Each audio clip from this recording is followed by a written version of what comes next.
not a budget plan, and we can't support it. The honourable member for Chilliwack Hope will have 5 minutes remaining for questions and comments when the House next returns to business on this question. But we're pretty close to 2 o'clock, so I think we'll get started with members' statements. Déclaration de député. The honourable member for Burlington North, Oakville North Burlington.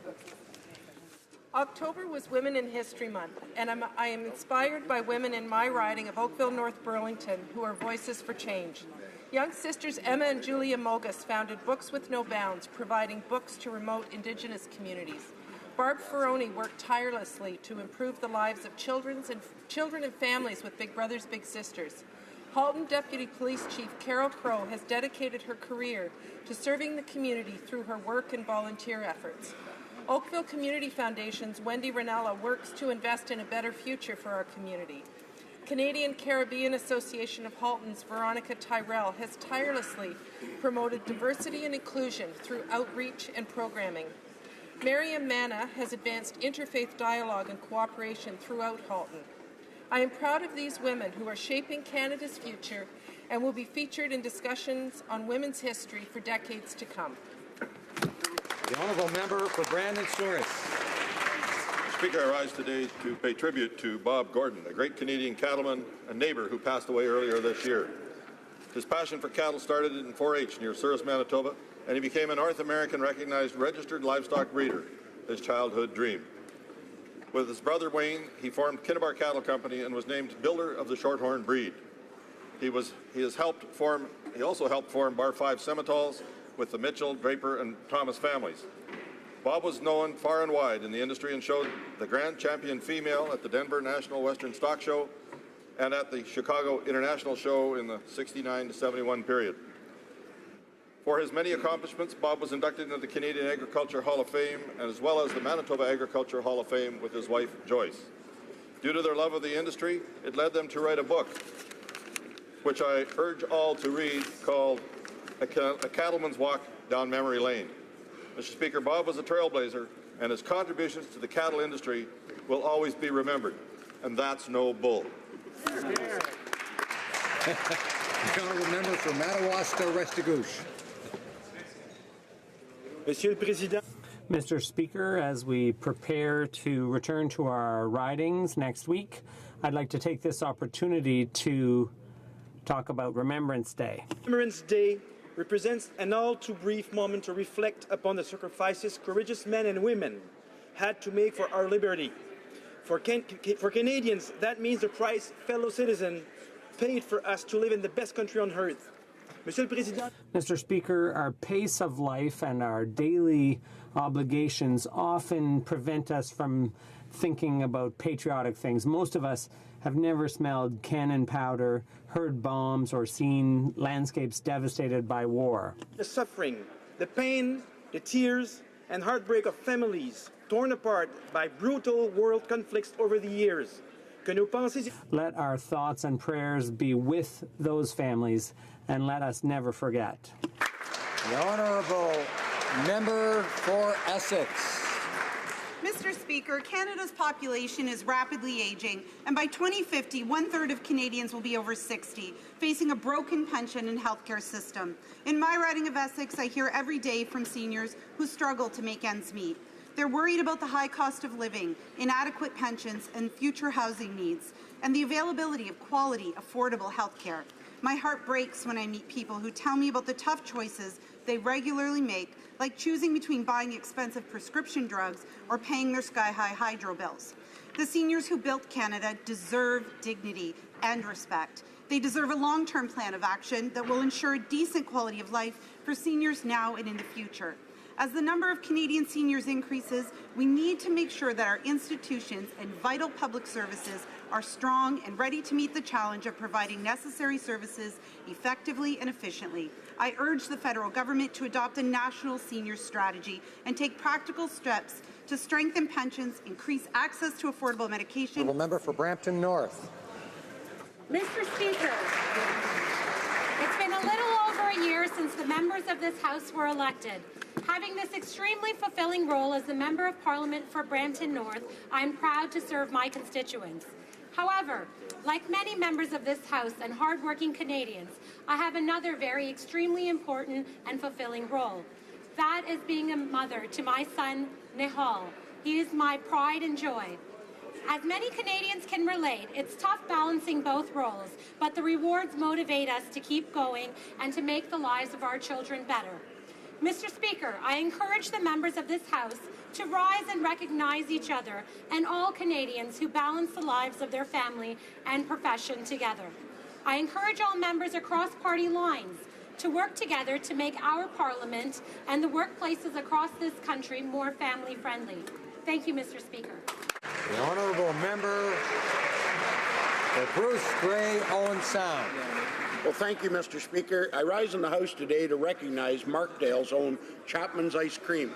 For decades, the people of Bruce Grey, Owen Sound have known that Chapman's Ice Cream is the best in the world, and now they've got the awards to prove it. Chapman's brought home 3 trophies at this year's International Ice Cream Consortium Awards in Barcelona, Spain. Their premium caramel saucy spots ice cream won the Best Ice Cream Award. Chapman's also repeated as winners of the Most Innovative Ice Cream Award with its Super Saucy Spot Sandwich and its Ripple Injection System. Chapman's Ripple Injection System does not exist anywhere else in the world. After winning both of these awards, it's no wonder Chapman's earned the inaugural Ice Cream Maker of the Year award for demonstrating initiative, strategic foresight, and competitiveness in the market. Mr. Speaker, I extend my congratulations to Chapman's and their over 350 employees and wish them continued success in making the world's best ice cream.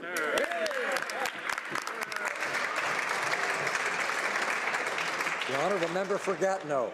Thank you, Mr. Speaker. On Saturday, October 15th, I had the privilege of participating in the 8th edition of Les Rêves de Monique to celebrate the courage, determination, and great strength of men and women who have had a breast cancer operation. Every year, Les Rêves de Monique and its members put on a fashion show featuring 50 people who are fighting and have survived breast cancer in order to raise funds for post-op clothing.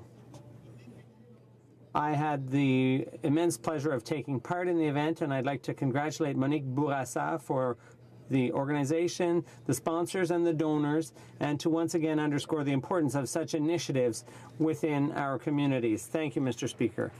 The honourable member for Marc-Aurèle-Fortin.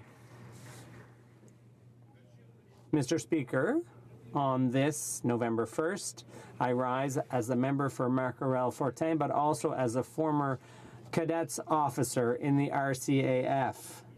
We will soon be celebrating Remembrance Day. I encourage my constituents, as well as all Canadians, to take part in this event on November 11th. The armistice of 1918 has become a symbol for those who fought for human dignity and hope. We honor their memory and their sacrifices, which made it possible for freedom to survive. We also pay tribute to those who are not deployed, but who enlist with the same desire to outdo themselves. To our veterans and current members of the armed forces, we say thank you. In Norfolk. Mr. Speaker, as many know, I recently underwent a double hip replacement, which has brought many challenges. But the support that I've received has been overwhelming. And I'd like to take this opportunity to thank everyone who's been helping with my prolonged journey to recovery. First and foremost, I want to thank my constituents for their kind words, their understanding, and their patience. To my colleagues in the House of Commons, thank you for your cards, your calls, your emails, and for help in covering House duty. Mr. Speaker, I have to tell you the House of Commons staff have been simply outstanding, and I thank them for putting up with me and helping with my wheelie walker. To my family and friends, as always, you've been there for me. Thanks. And frankly, Mr. Speaker, none of this progress would have been possible so far with the help of my wonderful staff. Thank you. Thanks to everyone from the bottom of my heart.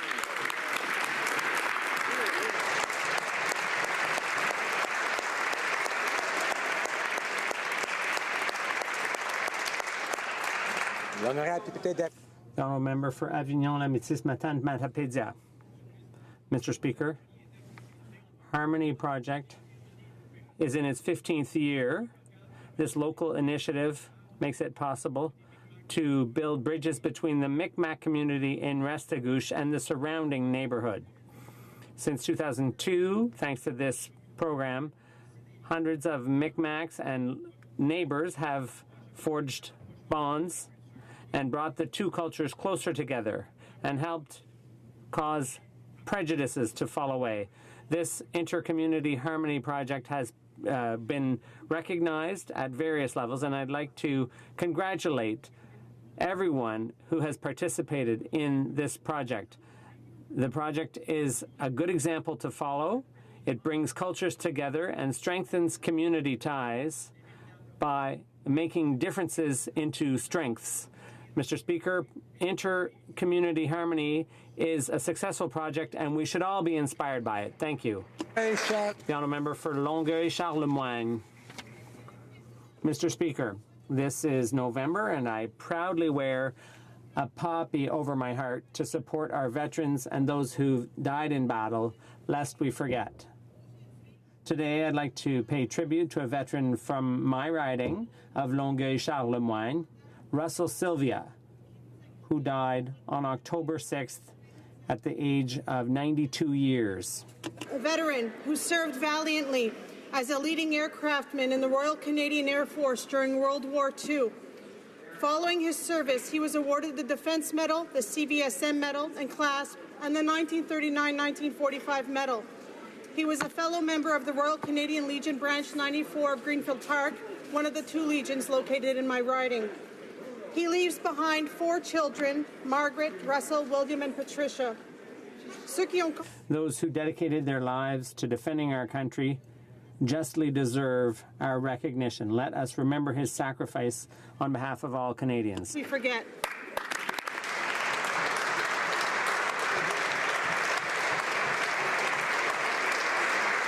The honourable member for Elgin, Middlesex, London. Mr. Speaker, the Liberal sponsorship scandal was a dark period in Canadian history. And while the money is still missing, a jury has found a Liberal fundraiser guilty of fraud charges. But that's not all, Mr. Speaker. 2 senior advisors to Premier Kathleen Wynne are being charged with bribery, including the CEO of the Ontario Liberal Party and a fundraiser for the Prime Minister. You would think that with all these criminal charges, the Liberal government may be trying to avoid a similar fate. But you'd be wrong. The Natural Resource Minister is headlining Cash for Access events with firms that are actively lobbying his own department. The Finance Minister is attending Cash for Access events across the country as he consults with the wealthiest donors. And the Prime Minister, he's fine with breaking his own rules. But breaking the rules is nothing new to Liberals. Well, it was a brown paper envelopes that led to criminal charges in the sponsorship scandal. You have to wonder if today's Liberals would also prefer their $1,500 donations to be delivered in brown paper envelopes. Member for St. John's South Mount Pearl. Monsieur le Président. Mr. Speaker, Malcolm Rowe was confirmed as a Supreme Court Justice. After 67 years, he's the first lawyer from Newfoundland and Labrador to be appointed to that bench. As Chantal Hébert said, many thought it would be impossible to find someone from my province who was functionally bilingual in addition to all the other requirements. Mr. Speaker, I'm happy to announce that that unicorn was found. He's an example to all of us here in the House. To quote the packet from Clarenville, Newfoundland. Proactive, hard-working judge who will reflect the views and values of Atlantic Canada. He will serve the court, the region, and the country well. On this issue, it wrote, Atlantic Canada stood together. The honourable member for Sherbrooke.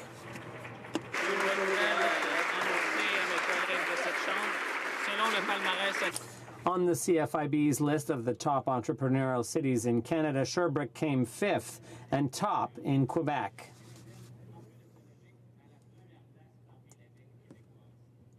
To reach this summit of entrepreneurship doesn't happen all by itself and doesn't happen overnight. It's thanks to organizations like Espace Inc., Création d'entreprises technologiques, and the new Innovation Park ASELP. It's also thanks to the vision of our municipal leaders and organizations like Sherbrooke Innopol, Progestion Estrie, and CDAC. I should also mention the dynamism of our Chamber of Commerce and an organization called Audace. I'm very proud as the member for Sherbrooke to rise in the House to underscore this great news and congratulate all those who work directly or indirectly on economic development in Sherbrooke and the surrounding region. Thank you. Honourable Member for Abbotsford. Mr. Speaker, I congratulate the government on signing the Canada-Europe Free Trade Agreement. That event is the culmination of many years of hard work by our previous Conservative government under Stephen Harper. The agreement sets the gold standard for the world, the most comprehensive trade agreement ever signed. Many thanks to Chief Negotiators Steve Verhoel and Anna Renhart, my Chiefs of Staff Bill Hawkins and Andrea Van Voot, the MP for Battleford's Lloyd Minster, the MP for Durham, and my Parliamentary Secretary Gerald Keddy. But it's too early to break out the champagne. Sunday's ceremony was just another step towards ratification, and it now appears that a number of key outcomes are at risk. An uncertain fate awaits investor-state dispute settlements. And what concessions did the Trade Minister make on agricultural safeguards? Why will regional governments now have vetoes? And why isn't this government delivering promised compensation? Until the agreement is in force, we'll continue to hold the Liberal government's feet to the fire to ensure that the gold standard we achieved doesn't lose its luster. Hear, hear. The Honourable Member for Charleswood, St. James, Assiniboia, Headingley. Mr. Speaker, I stand today to speak about the importance of children's health in Canada. As a physician, I am aware of the negative health effects unhealthy foods can have on children. We must be proactive in educating our children on the benefits of healthy food. We can do this by restricting food and beverage advertising towards children and revising the Canada Food Guide. Food and beverage marketing greatly influences children's food and drink choices. The World Health Organization recommended banning food and beverage marketing to children, and a March 2016 Senate committee report recommended taking action on this issue. Poor diet contributes greatly to chronic disease, placing a substantial burden on Canadians and our healthcare system. By consulting with Canadians on these issues, I believe we can pave the way for healthier food choices for future generations. I'm proud to be part of a government that stands up for children's health.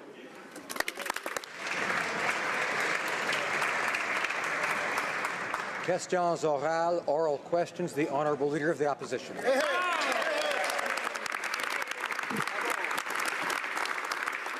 Mr. Speaker, today's economic update will confirm that the Prime Minister's plan is failing badly.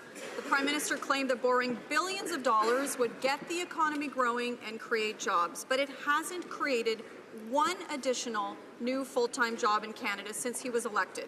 The average Canadian can't get ahead, and instead of jobs, all Canadians get are higher taxes. So what is the Prime Minister going to say to those Canadians that are out of work when they find out he's doubling down on a failed plan? Hear, hear.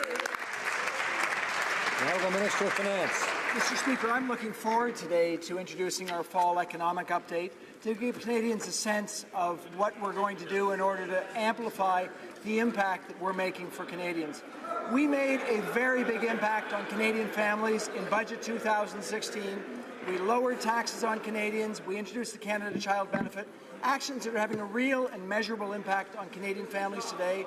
I'm looking forward to talking about the long-term impact that we're going to have very shortly in this very House. Thank you, Mr. Speaker. Honourable Leader of the Opposition. Well, Mr. Speaker, we know the impact, not one new additional full-time job in Canada. Now, the Prime Minister also promised to build infrastructure. He promised to get these projects out the door fast, and now we find out in reality only one new project has actually broken ground, and now construction season is over. His infrastructure plan failed just like his jobs plan. So before the Prime Minister announces billions in more infrastructure spending, why doesn't he actually just get something built? Honourable Minister of Infrastructure. Mr. Speaker, a couple of weeks ago I stood in the House, said that we have approved more than 900 projects. today I can tell you that we have approved more than 950 projects with a combined investment of more than $11 billion. And many of those projects currently underway, creating opportunities for Canadians from coast to coast to coast. The Honourable Leader of the Opposition. Order. Well, Mr. Speaker, if this minister got projects built as fast as he renovated his office, we would be in really good shape. Mr. Speaker, the Prime Minister's CPP tax hike, his cancelling of the small business tax cut, his carbon tax will cost families thousands of dollars and make our businesses less competitive. When will the Prime Minister realize his plan has failed, stop making life harder for Canadian families, and stop raising their taxes? The Honourable Minister of Finance. Mr. Speaker, I'm very pleased to have the opportunity to talk about taxes in this country. The first thing we did was reduce taxes on 9 million Canadians. So for the single person getting that tax reduction, it's $330 on average less this year. For the family, it's $540 less this year. This is really important. But more importantly, Mr. Speaker, we've made a huge difference for Canadian families. 3.2 million Canadian families getting the Canada Child Benefit are experiencing a much better situation, $2,300 on average better this year without tax than they had in the years before. Honourable Leader of the Opposition. Mr. Speaker, the Liberal Party is up to its old tricks again. Today we have bribery charges against one of Kathleen Wynne's top advisors and also against an Ontario Liberal bagman who once held a fundraiser for our Prime Minister. And now we have our Liberal Prime Minister and his cabinet refusing to acknowledge their own ethical violations with the Cash for Access scheme. Mr. Speaker, this is a lesson for the Prime Minister. He can take action immediately and enforce his own ethical standards, or he can end up like Kathleen Wynne. What's he going to do? Honourable Leader of the Government in the House. Mr. Speaker, the member very well knows that the federal rules are some of the strongest in the country. Some provinces accept donations from unions, trade associations, corporations. That is not the case in the federal system. In fact, in some provinces, individuals can donate in the tens of thousands. Order, order, order. I remind members that we have rules that don't allow us to interrupt. And so we remember that one side asks a question, the other side gets their turn, and this side gets their turn. And we wait and we listen to each other, okay? So let's let the Honourable Government House Leader finish her answer. Order. Thank you, Mr. Speaker. So, as I've said, the federal rules are some of the strictest in the countries, and I'm sure all members follow the same rules because the rules are open and transparent. Exactly. Thank you, Mr. Speaker. Chef de l'Opposition. Honourable Leader of the Opposition. Mr. Speaker, this morning, Jacques Corriveau, the former bagman for the Liberal Party, was found guilty of corruption. Now, the Prime Minister and his cabinet refuse to acknowledge that they are violating their own ethical rules with their fundraising activities. Mr. Speaker, the Prime Minister must learn from the past. He must take immediate actions to implement his own ethical rules, or else he will become like the Liberal Party of the past with the sponsorship scandal. The Honourable Government House Leader. As I said, Mr. Speaker, the federal rules are among the strictest in the country. Some provinces also allow also accept donations from unions, corporations, or business organizations. The federal system does not allow for such donations to be accepted. All members and all parties conduct fundraising activities, and they must all abide by the same rules. Thank you. The Honourable Member for Outremont. Mr. Speaker, journalist Patrick Lagacé was spied upon by the police for months. A total of 24 warrants were granted, and that is absolutely unacceptable. It's disgusting, as one of my colleagues said. When we learned that the RCMP spied on journalist Joël Denis Bellavance here in Ottawa, the Prime Minister refused to launch an investigation. The Minister of Public Safety, can the Minister of Public Safety tell us whether other journalists are being spied upon either by the police or the RCMP or CSIS? Mr. Speaker, while this current issue is entirely within the jurisdiction of the province of Quebec, and this morning the Premier of Quebec has made a very important pronouncement in that regard, We all, I'm sure, in this House believe profoundly in the freedom of the press. It is a value that is enshrined in the Canadian Charter of Rights and Freedoms. A Supreme Court judgment has laid out the rules that must be clearly followed, and those high standards are reflected in a ministerial directive that guides the operations of police federally. Police forces need to be assiduous in following. Honourable member for Outremont. This is not something that a government can just claim to support because, as the minister just himself pointed out, it is enshrined in the Charter of Rights and Freedoms. But yesterday he said that, quote, special care must be taken by police when investigations and journalism intersect. We're not talking about police stumbling into journalists. We're talking about police surveillance of the media in Canada in the 21st century. How can we believe this government respects press freedom when the minister refuses to say whether or not other journalists are currently under surveillance? Honourable Minister of Public Safety. Mr. Speaker, the point is very clear. The Supreme Court of Canada has ruled on this very issue. The Supreme Court has laid out explicitly the 5-part test that needs to be satisfied when these issues arise. Those same values are embodied in the ministerial directive that applies to police operations at the federal level. It is very clear that freedom of the press is something that matters to all Canadians, and this government, and I expect every member of this House, will defend that freedom vigorously. The honourable member for Outremont. Defending that freedom means doing something when we learn that a journalist here in Ottawa, like Joël Denis Bellavance, is under police surveillance, and that minister did nothing in the Joël Denis Bellavance case. That's the reality. There was recently another Cash for Access fundraiser involving the Minister of Finance. It was a Liberal Party appreciation night in an elite law firm. The Prime Minister said that they have to uphold the highest standards, and this is an obligation that is not fully discharged by simply acting within the law. Does the Finance Minister honestly believe that he's in compliance with what the Prime Minister put in his letter? Honourable Minister, Government House Leader. Thank you, Mr. Speaker. The federal rules are some of the strongest in the country. Our government spends a tremendous amount of time working hard for Canadians across the country, whether that is meeting with crowds, meeting with individuals, listening to consumers, engaging with small and medium enterprises and entrepreneurs and the like. We are engaged so that we can deliver for Canadians, and Canadians know that. Thank you, Mr. Speaker.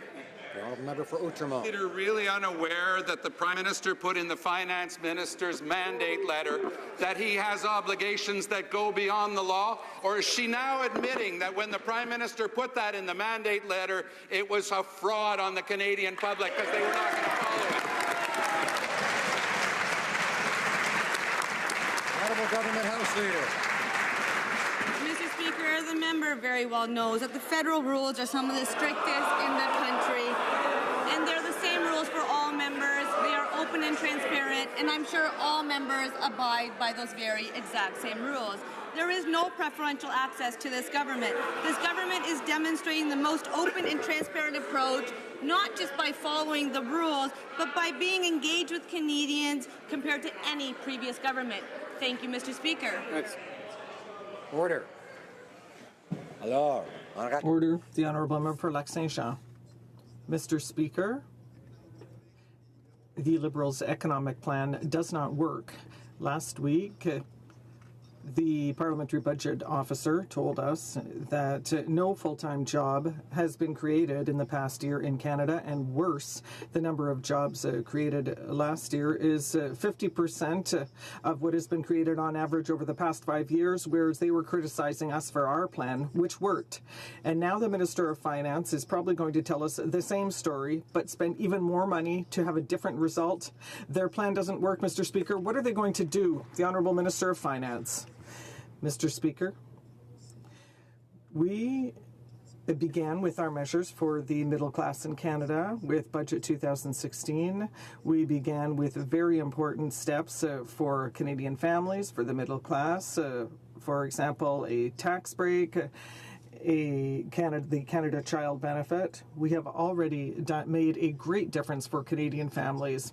And today I am very proud and pleased to have the opportunity later to announce our fall economic update to explain to Canadians how we will be increasing our efforts in future. The Honourable Member for Lac-Saint-Jean. Mr. Speaker, the Prime Minister had promised to borrow billions of dollars and to create many jobs. He certainly kept his promise with regard to spending and borrowing billions of dollars, but not with regard to creating jobs. Statistics Canada is not trying to please politicians. They're simply telling us what the facts are. I imagine that the Minister of Finance is going to tell us that he is going to spend even more money to leave a debt to our future generations, to our grandchildren, because of this government. I'd be ashamed in their shoes, Mr. Speaker. What are they going to do? The Honourable Minister of Finance. Mr. Speaker, on the contrary, I am proud of our plan. We know that it is important to grow the economy. After 10 years of a very bad economy for the Canadian families, we are going to invest in the future. Investments that will make things better for our children, for our grandchildren, and with a more productive economy in the future for our country. That is what we're going to do for Canadians, Mr. Speaker. Water Oral Medante. Mr. Speaker, according to the PBO, Canada has seen a net loss in jobs since the Liberals took office. Kathleen Wynne and this Prime Minister are now working together to implement a carbon tax that will raise hydro rates and kill even more manufacturing jobs. We know the Prime Minister doesn't have a plan to create jobs in Canada, but is he purposely trying to create manufacturing jobs in Ohio, New York, and Michigan? Well, Honourable Minister of Environment. Thank you, Mr. Speaker. Unlike the party opposite, we understand the environment and the economy go together. It was the Conservatives in their 2008 platform and speech from the throne who committed to implement a price on carbon pollution. The Conservatives' subsequent Turning the Corner plan committed the Conservative government, and I'm quoting here, Mr. Speaker, forcing industry to reduce its greenhouse gas emissions, setting up a carbon emissions trading market, and establishing a market with a price on carbon. It seems that rather than turning the corner, the Conservatives instead chose to hide their plan. I encourage members to listen, including the member for Prince Albert, if he would. The Honourable Member for Lethbridge. Mr. Speaker, I recently took some time to sit down with student leaders in my local riding. They're absolutely terrified of their job prospects with this failing Liberal economy.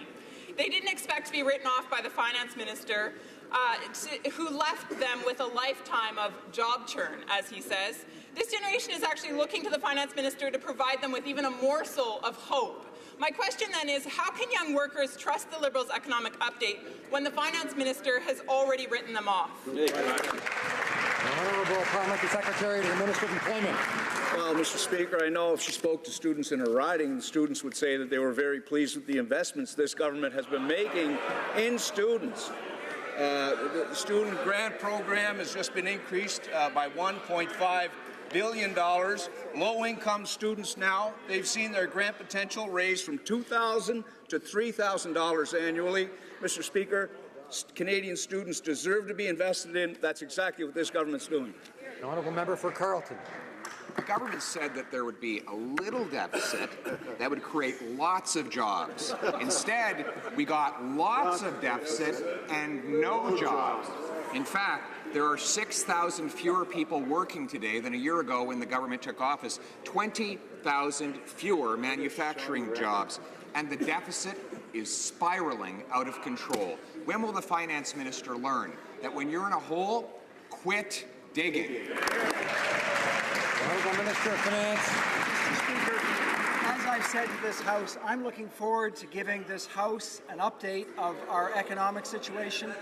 I've already given Canadians real hope. We've changed their situation by lowering their taxes. We've improved the lives of 9 out of 10 families in this country. In 2017, 40% fewer children will live in poverty in this country than in 2013. enormous steps that are starting down the path of prosperity. We're going to amplify our efforts to make a huge impact in the future with more growth for future generations of Canadians. Honourable member for Carleton. All the finance minister has done is load down Canadian taxpayers with more debt and higher taxes. In fact, the Canadian economy is like an increasingly skinny man carrying an increasingly fat government up an increasingly steep hill. Mr. Speaker, when will this finance minister and his tax and spend plan get off the backs of hard-working Canadians? Honourable Minister of Finance. I can say that Canadians of all shapes and sizes are better off with this government. I will tell you that what we've done is we have lowered taxes on Canadians, we have improved child benefits for Canadians, and we are setting about to make the investments that Canadians know are going to make their lives better in the future. We're going to create jobs, Mr. Speaker. We are going to improve the economy for Canadians, and we're going to do it through an investment plan that will make a real difference for Canadians. That's what we intend on doing. We will all see the results in the days, months, and years to come. The Honourable Member for Abitibi Bay James Nunavut. Mr. Speaker, the Minister of Indigenous Affairs says that she will vote for our motion today, and that's a good thing. But in the same breath, she declared yesterday in an interview that the $155 million that we are calling for to reduce chronic underfunding could cause really bad results. Is the minister truly committing to implement our motion, or is she just voting in favor of it to get herself out of trouble? The Honourable Minister of Indigenous Affairs. Mr. Speaker, we welcomed favorably the decision by the court taking measures to follow up on this. We have invested $635 million for funding in child assistance and provided services to 900 more children since July, thanks to a supplementary investment of $342 million in order to broaden the definition of the Jordan Principle. Timmins James Bay. Mr. Speaker, the vote this afternoon is to order this government to comply with the Human Rights Tribunal and order the immediate $155 million shortfall to child welfare. And the Finance Minister's advisor said that money must flow. But I'm concerned the government's floating the idea that actually spending more money on First Nation children will somehow harm them. And the documents they were forced to put in court yesterday directly undermine this vote. After 150 years of broken promises, this is about the credibility of this Prime Minister's words. So I ask him, will he stand up and vote yes? And will he ensure that money flows today as ordered by Parliament? Hear, hear. Honourable Minister of Indigenous and Northern Affairs.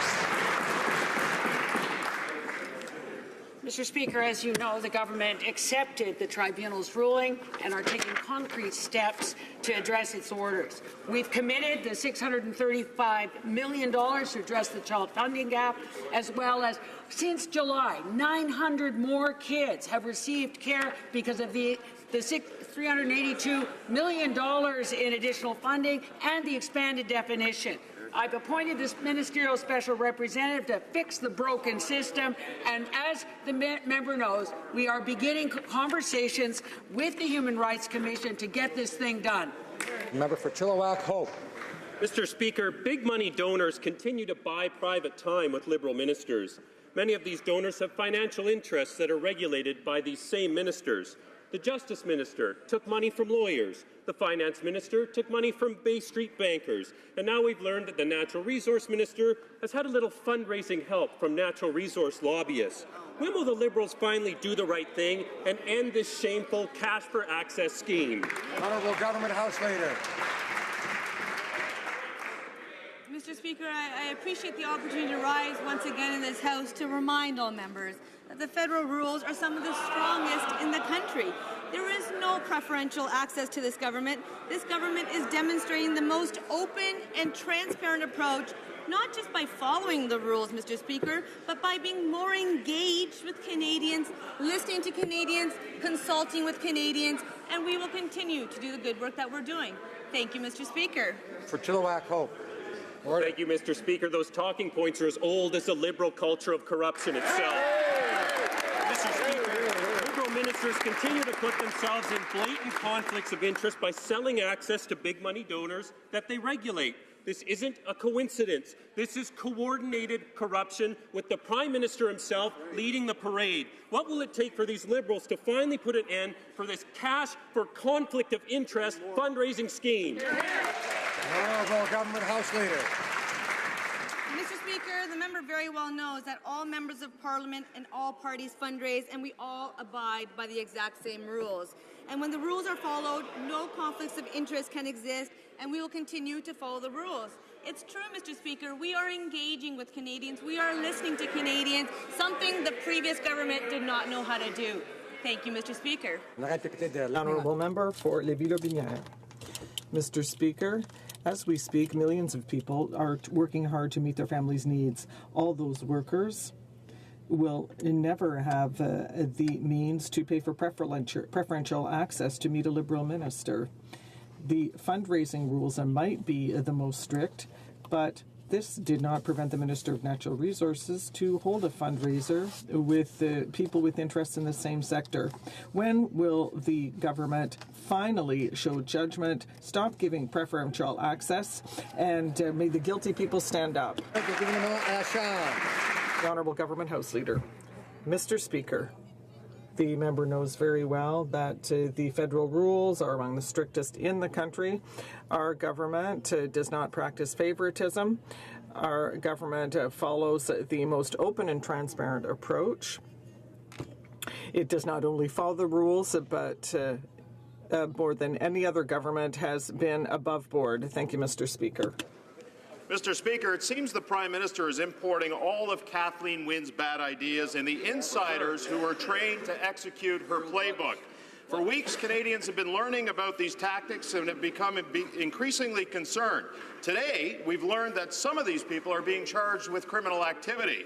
Just minutes ago, Mr. Speaker, Jerry Lougheed, a longtime Liberal supporter and fundraiser for the Prime Minister, was charged with 1 count of bribery. When will the Prime Minister admit that the tactics and people who are around him have failed to live up to any measure of ethical standards? Honourable Government House Leader. Mr. Speaker, the member very well knows that the federal rules are some of the strictest in the country, and all members abide by the exact same rules. It's true that our government has embarked on an unprecedented level of... Order, order. I invite the member for Grand Prairie Mackenzie and others to listen to the answer, not intervene, try to restrain themselves. Most members in all parties are able to sit and hear things they don't like without reacting, so let's all do that. The Honourable Government House Leader has a few more seconds. I appreciate that, Mr. Speaker. And once again, I will remind that our government has embarked on unprecedented levels of public consultations to make sure that we are responding to the very real needs and challenges of Canadians. This is why we raise taxes on the 1%, the wealthiest Canadians, and lower taxes for the middle class. We'll continue to do the good work that we are doing. Excellent. Thank you, Mr. Member for Edmonton Strathcona. Mr. Speaker, the Liberals campaigned on a promise to mitigate the impacts of climate change. Under the Paris Agreement, Canada now must submit to the UN its plan on climate action and climate change mitigation. Mitigation experts are calling for urgent action here at home, warning that Canada remains unprepared to respond to increased flooding and extreme weather. So where is the minister's plan to mitigate the impacts of climate change, and will she show her plan to Canadians before taking it to the UN? Here, here. Honourable Minister of Environment. Thank you, Mr. Speaker, and I'd like to thank the member opposite for a question. As she well knows, we are working with the provinces and territories to develop our pan-Canadian plan on climate change. The Prime Minister met with the First Ministers where they agreed on this plan, which included taking action to adapt to the impacts of climate change. We know that we're seeing flooding across the country. We're seeing forest fires. Prince Edward Island is sinking by 43 centimeters per year. And we know in the north, Indigenous peoples are on the front line of the impacts of climate change. We are going to take action. We will be announcing this plan at the First Ministers meeting later in the fall. The Honourable Member for Trois-Rivières. Mr. Speaker, the Transportation Safety Bureau is sounding the alarm about the government's inaction. No less than 52 of the TSB's recommendations have been on hold for at least 10 years. And the minister, who claims to be the champion of safety, is dragging his feet, just like the previous government. Similarly, the TSB has clearly said that when it comes to the transport of hazardous goods, the safety measures in place are lacking. Is the minister waiting for a new tragedy before enforcing the TSB's recommendations? The Honourable Minister of Transport. Mr. Speaker, our government always appreciates the recommendations made by the Transportation Safety Bureau. We take them very seriously. I have said several times how important safety is for this government. Of course, we study all of the reports that are submitted to us by the TSB, and we've done a lot of things over the last year. Can we do better? Of course, we're working to do better when it comes to rail safety. Thank you. Rouge Park. Mr. Speaker, there are many small businesses in my riding of Scarborough Rouge Park that are looking for opportunities to grow and scale up. Scaling up of businesses is essential for Canada's economy and ultimately our middle class to grow and prosper. One of the challenges I hear from my local business leaders is the need to increase access to new markets. So can the Minister of Innovation, Science and Economic Development share with us how CETA will help businesses face this challenge? Minister. Mr. Speaker, I'd like to thank the member from Scarborough Rouge Park for his question. I'd also like to thank him for his advocacy in promoting business growth.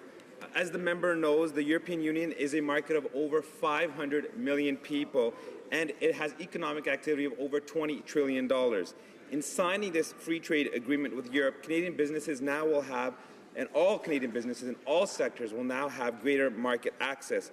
When businesses are able to grow, they create good quality Canadian jobs from coast to coast to coast, Mr. Speaker, and this is a priority for us. We're going to grow the economy and create good quality jobs.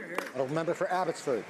Well, Mr. Speaker, in October, the Prime Minister unilaterally announced a massive carbon tax grab on Canadians. He perversely claimed that Canadians would benefit economically from this new tax. But we recently learned from the Assistant Deputy Minister for Environment that an economic impact analysis has never been done and that the Liberals believed such an assessment was premature. Premature? The Prime Minister just hammered Canadians with a punishing carbon tax, and his officials say an impact analysis is premature. When will the Prime Minister finally tell us how badly this carbon tax will hurt Canadians? Hear, hear. The Honourable Minister of Environment.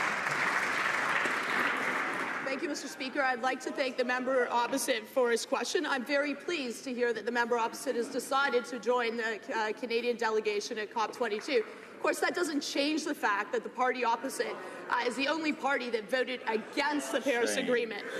Unlike the party opposite, we understand that the environment and the economy go together, and I am very pleased about our achievements this past year. We helped achieve an ambitious Paris Agreement. We announced the greenest budget ever.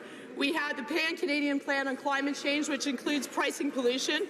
We had a climate and clean energy agreement with the United States. The Honourable Member for Abbotsford. Well, Mr. Speaker, she should be listening to real Canadians and real job creators. Here's what the Nova Scotia Canadian exporters and manufacturers had to say. With half the carbon tax costs being incurred by businesses, this will definitely negatively impact competitiveness and an already fragile economy, end quote. So, to the Prime Minister, why a harmful carbon tax? Why his disdain for job creators? And why the betrayal of provinces like Nova Scotia, which already leads Canada with clean electricity? The Honourable Minister of Environment. Mr. Speaker, the member opposite actually praised BC for its carbon price. So I find it quite surprising that he's now arguing against something that he knows is the most efficient way to reduce emissions, foster innovation, and grow our economy. He also knows that 80% of Canadians already live in a jurisdiction where there's a price on pollution. We understand that we need to take action to tackle climate change. That's also the way to grow our economy, create good jobs, ensure a sustainable future for our children. Hear, hear. Member for Lakeland. Mr. Speaker, rural Albertans recently rejected the urban-centric Liberal agenda. The out-of-touch edict to close the Vegreville Case Processing Centre that shocked the town and region is an example of why they did. This unilateral, deliberate removal of rural jobs to a Liberal-held city riding will cause unnecessary pain to families and devastate this rural town. When will the Liberals end their attack on rural Canada? Will the minister stop this edict and save the jobs of these hard-working people? The Honourable Minister of Immigration. Mr. Speaker, we certainly regret the impact this has had on some members of the community. We are working with stakeholders to ensure that everybody currently employed in Vegreville will also have the chance to work in Edmonton. But I can tell you, Mr. Speaker, that there was a strong business case to move the operation to Edmonton. This will result in better service, and it will result in net additional jobs for the province of Alberta. The Honourable Member for Lakeland. Mr. Speaker, the minister doesn't get the scope of the damage. 280 jobs, 250 spousal jobs, 3 local businesses, 1/4 of the students in town. Listen, moving these jobs is like taking 55,000 jobs out of Edmonton. No consultation and no cost analysis. Schools will lose students, groups will lose volunteers and donors, small businesses will lose customers, revenue, and owners in town. Farm families will be hurt. Will the minister stop this destruction and keep these jobs in rural Alberta?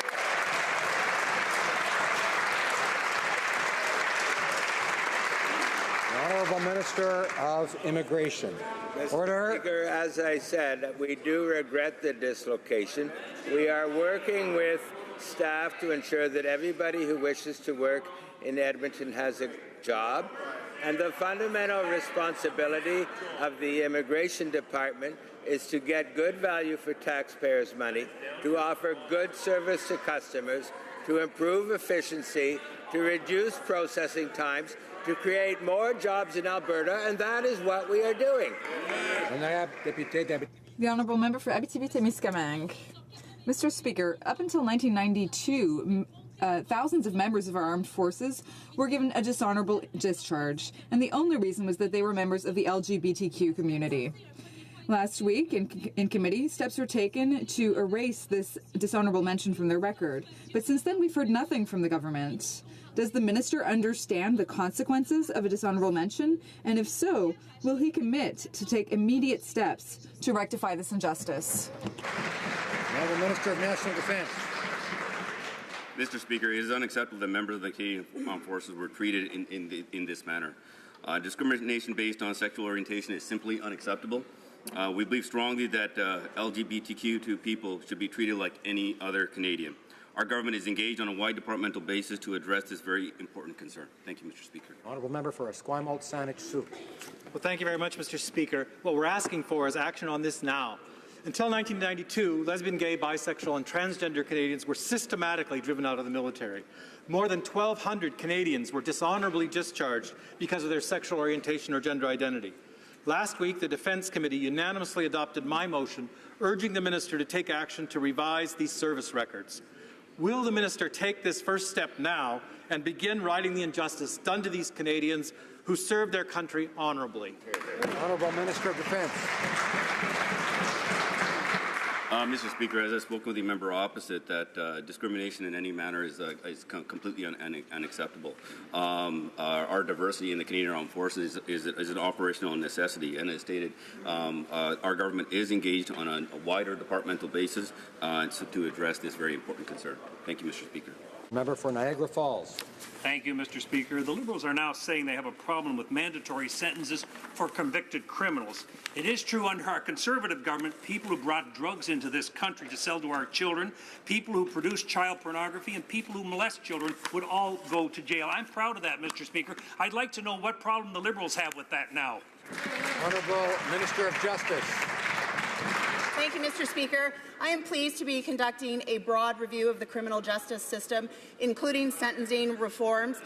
And this broad review will include a comprehensive review of the mandatory minimum penalties in the criminal code with an eye to reform. And the purpose of this review is to ensure that all of our laws, including mandatory minimums, are effective in meeting their objectives, promoting public security, and providing value to Canadians to ensure that the laws that we have are in compliance with the Charter of Rights and Freedoms. Member for Niagara Falls. Thank you, Mr. Speaker. Last week it was the victim surcharge, the law where if you attempted to murder someone, you had to pay $200 to victims. Now, this week, the Liberals have a problem with mandatory sentences. Where are they going to start? Are they going to start with the most serious crime? For decades, people who have committed premeditated murder get a life sentence with no chance of parole for 25 years. Is this one of the areas that the Liberals have a problem with? We want to know. The Honourable Minister of Justice. Thank you, Mr. Speaker, and I appreciate the opportunity to talk about the comprehensive criminal justice system review that we are undertaking. Our government supports mandatory minimum penalties for the most serious of offences, but we are going to conduct a comprehensive review of mandatory minimums with an eye to ensuring that we inject the necessary discretion where appropriate to judges. This is the reason for C-28, to ensure that judges have the ability, with respect to the victim fine surcharge, to take into account the financial hardships of the individuals that appear before them. Honourable Member for St. Albert, Edmonton. Mr. Speaker, while the Minister of Justice says that legislation to roll back mandatory sentences is coming soon, the Minister has yet to say which mandatory sentences she has a problem with. So is it the mandatory jail term for selling drugs near a school or for child pornography? Is it the mandatory jail term for drive-by shootings? Or perhaps it's the mandatory jail term for murder. Right. Mr. Speaker, can the minister stand in her place and explain just which of these mandatory sentences she has a problem with? The Honourable Minister of Justice. Well, thank you for the question again, and I certainly would reiterate that we are taking a comprehensive review of the criminal justice system, including sentencing reforms that occurred across the last 10 years. As I stated, we are not against mandatory minimum penalties for the most serious of crimes, but what we are seeking to do is comprehensively reviewing all the mandatory minimums in the criminal code with an eye to ensure that the necessary discretion is provided to judges in terms of the individuals that are presented to them, to ensure, one, that we are in compliance with the Charter of Rights and Freedoms and that we have a fair, efficient and responsive justice system. The Honourable Member for Vancouver Centre.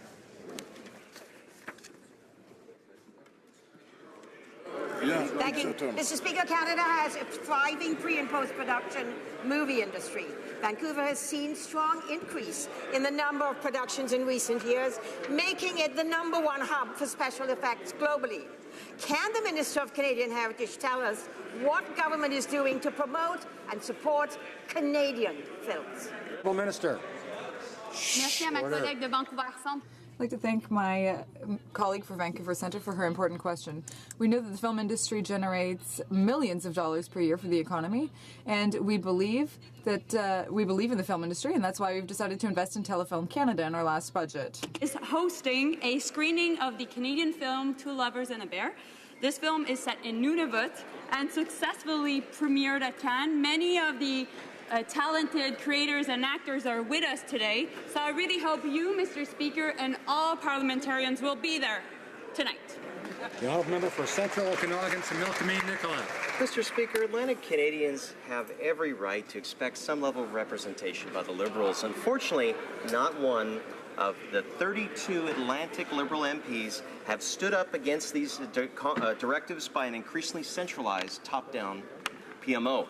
We learned this week that of the 14 members of the Finance Minister's Economic Advisory Council, you guessed it, Mr. Speaker, none of them hail from Atlantic Canada. Will the President of the Treasury Board finally start advocating for Atlantic Canada and demand that the Finance Minister fix this mess? The Honourable Minister of Innovation. Mr. Speaker, I'd like to thank the member opposite for the question, and I want to make it very clear. We have a whole-of-government approach when it comes to developing economic policy in this country, and we have 4 outstanding ministers from Atlantic Canada who not only represent Atlantic Canada, but represent all Canadians. And we're working to make sure we put forward economic policies that not only benefit Atlantic Canada, but all of Canada, and make us the envy of the world. And we're going to continue to do that, Mr. Speaker. We're going to continue to grow the economy, and we're going to invest in people and create jobs. The Honourable Member for Jonquière. Mr. Speaker, now that the free trade agreement with Europe has been signed, our cheese and dairy producers are concerned. The opening up of the Canadian market makes our supply management system more vulnerable. Farmers will lose millions with the arrival of European products. We're still waiting for details about the assistance that will be given to farmers. and particularly since in Quebec they don't receive the same advantages and subsidies as European farmers.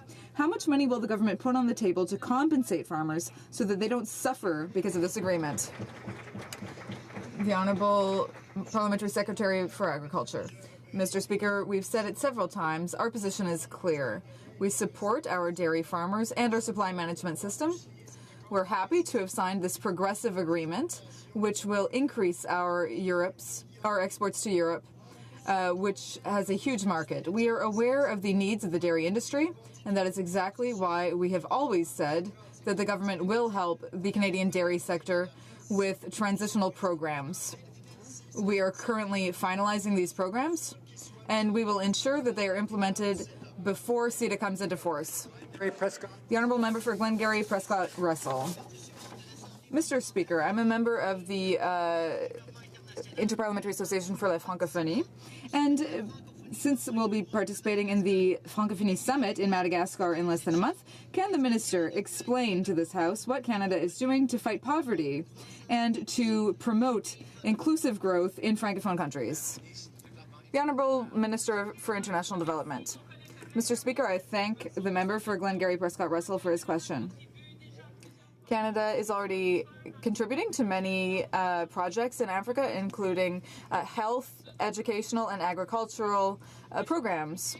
Young Africans, and particularly teenagers, need more opportunities to develop their full potential and to contribute to economic growth and the stability of their country and the world.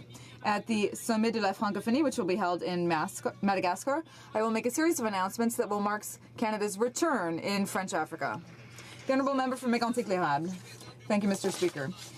The Transportation Safety Bureau says that the government has been too slow in addressing shortcomings in the rail system. This explains why, despite the minister's reassuring words, municipal unions in Quebec and New Brunswick held a meeting this Friday on rail security in Edmundston. Given the growing number of railway incidents and the fact that 3 years later trains are still rolling through Lac-Mégantic, does the minister think it's normal that the TSB has to lobby the government to improve the safety of our communities? The Honourable Minister of Transport. Well, of course, Mr. Speaker, we very much appreciate the Transportation Safety Bureau's work. They are there to remind us of what we need to do when it comes to rail safety, and they're doing excellent work. For our part, we are continually trying to improve rail safety in our country. And as I've said many times, rail safety is at the top of the list of transportation safety. I've done many things since I became minister, and there will be more steps taken in coming years. Thank you, Mr. Speaker. The Honourable Member for Manicouagan. Mr. Speaker, on the softwood lumber file, the federal government has put the interests of BC before those of Quebec. When it comes to the shipyards, the NDP said it was a great day for Canada, but they put the interests of the Maritimes above those of Quebec. On the question of Energy East, Alberta came before Quebec. Muskrat Falls, it's Newfoundland before Quebec. That's enough. Will the minister once and for all finally commit to not increasing the loan guarantee to Newfoundland for the Muskrat Falls project? The Honourable Minister of Natural Resources. Mr. Speaker, providing a reliable source of clean energy and responding to the province's energy needs is important. We will continue to work on these projects and to work very closely with the provinces. Under the existing agreement, it is the responsibility of the provinces to cover any cost increases. No decision has yet been made on this file. The Honourable Member for Manicouagan. Mr. Speaker, last week we were given an argument about Canadian values to justify a loan that could go up to $15 billion.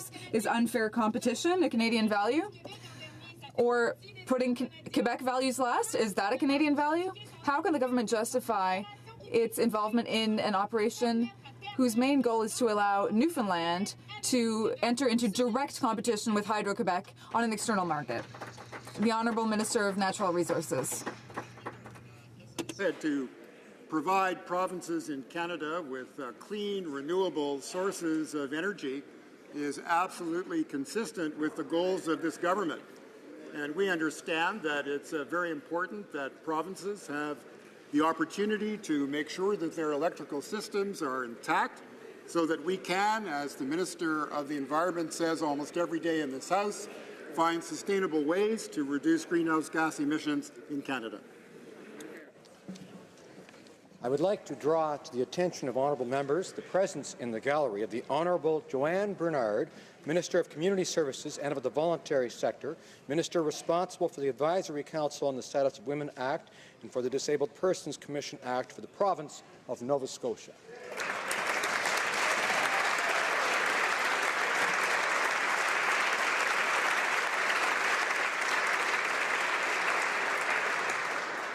I would also like to draw to the attention of all honourable members the presence in the gallery of several members of Canada's creative talent from across the country, including the North, the cast and crew of Two Lovers and a Bear, which will be screened tonight to launch movie nights across Canada. Cette célébration peint. This nationwide celebration of our film industry is part of the activities to commemorate Canada's 150th.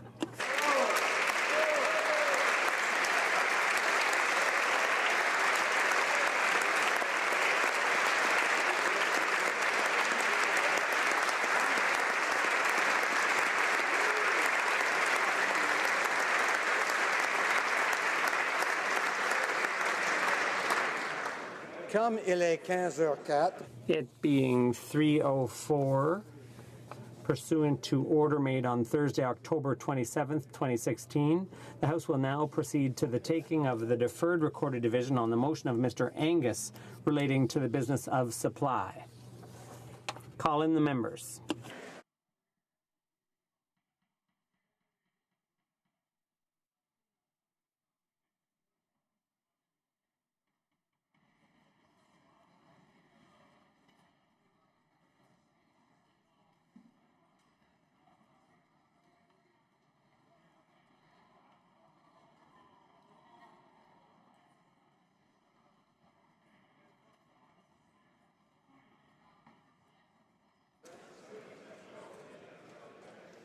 The question is the following one.